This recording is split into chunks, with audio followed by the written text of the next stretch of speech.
கோர்ட்ல வந்து நின்னுட்டு என்ன யோசிக்கிற நீ? அம்மா கோவப்பட்டா படட்டும், நான் அவங்க பையன். இதை எப்படி சமாளிக்கணும்னு எனக்கு தெரியும். நான் சமாளிச்சுக்கிறேன். நீ இங்கிருந்து போக போறவ. சோ உன் மேல கோவப்படுவாங்கன்னு நீ ஃபீல் பண்ணாத. புரிஞ்சுதா? எப்படிங்க ஃபீல் பண்ணாம இருக்க முடியும்? இந்த வீட்டுக்கு அத்தை தான் ஆசைப்பட்டு என்ன மருமகளா கூட்டிட்டு வந்தாங்க. உங்க கூட நான் சந்தோஷமா வாழணும்னு ஆசைப்பட்டாங்க. கோவில்ல வச்சு உங்களை எனக்கு தத்து கொடுத்திருக்காங்க. இந்த குடும்பத்தையும் உங்களையும் நான் பத்திரமா பார்த்துப்பேன்னு என் மேல அசைக்க முடியாத நம்பிக்கை வச்சிருக்காங்க. ஆனா இன்னைக்கு நான் அந்த நம்பிக்கையை உடைக்கிற மாதிரி அவங்க கிட்ட சொல்லாம கோர்ட்டுக்கு வந்திருக்கேன். அது உங்களுக்கு வேணா சாதாரணமா இருக்கலாம். கடவுளே, வருண் சந்தோஷத்துக்காக நான் டிவோர்ஸ்க்கு சம்மதிச்சிட்டேன். ஆனா அது இவ்வளவு சீக்கிரமா நடக்கும்னு நான் கொஞ்சம் கூட நினைக்கல. வருண் கூட வாழணும்னு எனக்கு ஆசையா இருக்கு. ஆனா அவருக்கு என்னை விட அவர் பிசினஸ் தான் முக்கியம். அதுக்காக தான் நானும் சம்மதிச்சேன். ஆனா இப்போ கோர்ட் வாசல்ல வந்து நிக்கும் போது மனசு ரொம்ப வலிக்குது, கஷ்டமா இருக்கு. என்ன பிரியறதுல வருணுக்கு வேணா சந்தோஷமா இருக்கலாம். ஆனா அண்ணாமலை அத்தையால இதை தாங்கிக்க முடியாது. அவங்க ரொம்ப நல்லவங்க. நாங்க பிரியற விஷயம் அவங்களுக்கு தெரிஞ்சா ரொம்ப உடைஞ்சு போயிடுவாங்க. அவங்களுக்கு நீதான் துணையா இருக்கணும், ப்ளீஸ்.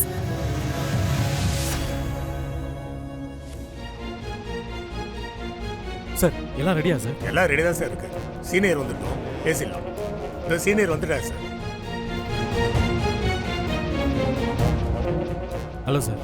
சார் இவங்க தான் அந்த டிவோர்ஸ் கேஸ் சார். ஓ, இவங்க தான் அந்த மியூச்சுவல் டிவோர்ஸ் கேஸா? என்னப்பா வருண், உங்க ஒய்ஃப் கிட்ட எல்லாம் தெளிவா பேசிட்டீங்கல்ல? எந்த ஒளிவு மறைவும் இல்லையே?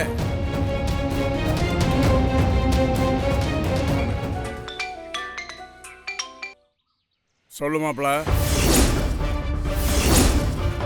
என்ன மாமா, எல்லாம் பிளான் பண்ண மாதிரி தானே நடக்குது? எல்லாம் பிளான் பண்ண மாதிரி பக்காவா போயிட்டு இருக்குமாப்ல. மாமா, அவங்களுக்கு உங்க மேல எந்த சந்தேகமும் வந்துடலையே? எந்த சந்தேகமும் வராது மாப்ள. மாமா, எதுக்கும் ஜாக்கிரதையா இருங்க மாமா. அந்த அண்ணாமலை காதுக்கு விஷயம் போயிடவே கூடாது. கவலையே படாத மாப்ள. என் மச்சான தற்கொலை பண்ண வச்சு என் தங்கச்சியும் உன்னையும் அனாதையாக்கின அந்த அண்ணாமலையை பழி வாங்காம நான் ஓய மாட்டேன் மாப்ள. எல்லாத்தையும் பக்காவா முடிச்சிட்டு உனக்கு நான் மறுபடியும் கால் பண்றேன். சரிங்க மாமா.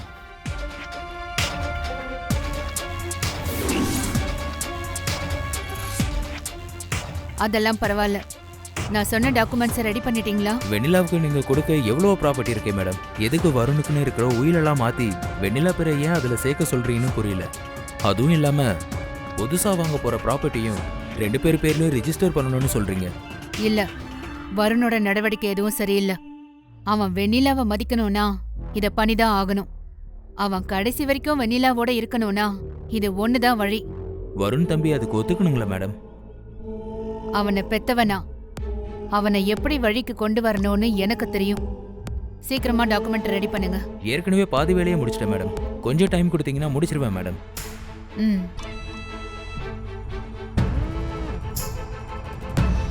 ஸோ ப்ளீஸ் எங்களுக்கு டைவர்ஸ் கொடுத்துருங்க சார். இது ஒன்றும் ஸ்வீட் இல்லை, நீங்க கேட்ட ஒன்று எடுத்து கொடுக்கறதுக்கு. டிவோர்ஸ் கொஞ்சம் யோசிச்சு தான் கொடுக்க முடியும். அதுவும் இல்லாம கல்யாணம் ஆகி 1 வருஷம் கழிச்சு தான் யாரா இருந்தாலும் டிவோர்ஸ் பண்ண முடியும். ஆனா உங்களுக்கு 6 மாசம் தான் ஆகுது. ஸோ இன்னும் 6 மந்த்ஸுக்கு நீங்க ஒன்னா வாழ்ந்து தான் ஆகணும். அப்பவும் உங்களுக்கு செட் ஆகலன்னா அப்புறம் வாங்க டிவோர்ஸ் பத்தி பேசலாம். யுவர் ஆனர், என்னோட கிளையன்ட் மிஸ்டர் வருண் பிஸ்னஸ் விஷயமா வெளிநாடு போக இருக்கார். போய் அங்கேயே செட்டில் ஆகவும் முடிவு பண்ணியிருக்கார். இதுக்கான பர்மிஷனை ஒய்ஃப்கிட்டையும் வாங்கிட்டார். அதனால இந்த இயரிங்லேயே கேஸ் முடிச்சு டைவர்ஸ் கொடுக்குமாறு தாழ்மையுடன் கேட்டுக்கொள்கிறேன் யுவர் ஆனர்.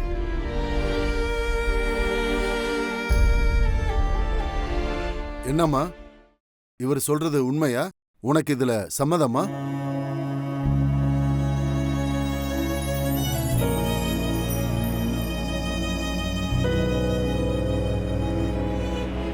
சம்மதங்கய்யா.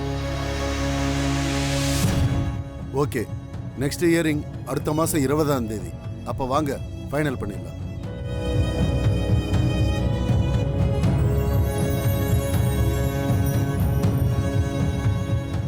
சரிங்க மேடம். சார் எப்படி இருக்கீங்க? நல்லா இருக்கேன். நீங்க எப்படி இருக்கீங்க? நல்லா இருக்கேன் சார். என்ன கேஸ் போகுது? ஏதோ ஒரு டிவோர்ஸ் கேஸ் தான் சார் போகுது. கல்யாணமாகி 6 மாசம் தான் ஆகுது. அதுக்குள்ள பிரியறதுக்கு டிவோர்ஸ் கேட்டு வந்துட்டாங்க சார்.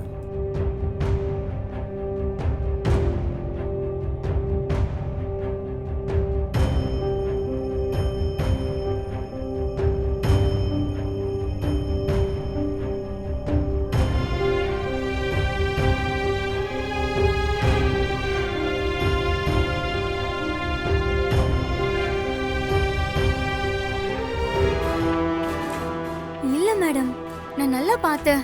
வருண் சார் மாதிரி தான் இருந்துச்சு. இப்பதான் யாரோ லாயர் கிட்ட பேசிட்டு இருந்தாங்க. லக்ஸ், வருண் எதுக்கு இங்க வரப்போறான்?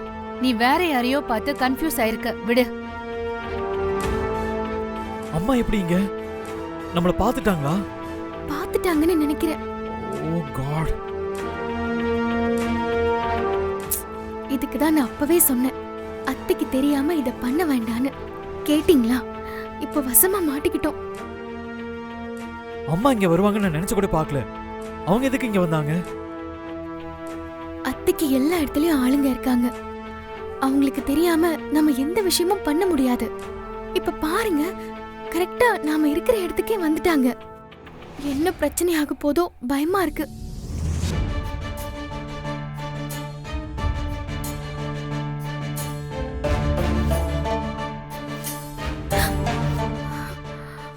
இல்ல, அம்மா நம்மள பார்க்கல. பார்த்திருந்தா கண்டிப்பா கால் பண்ணிருப்பாங்க.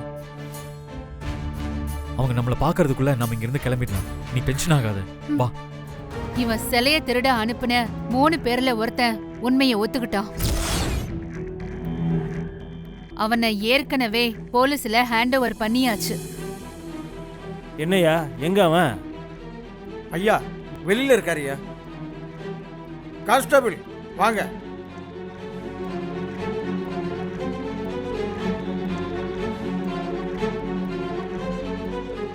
நீதான் சிலையை திருடுனியா?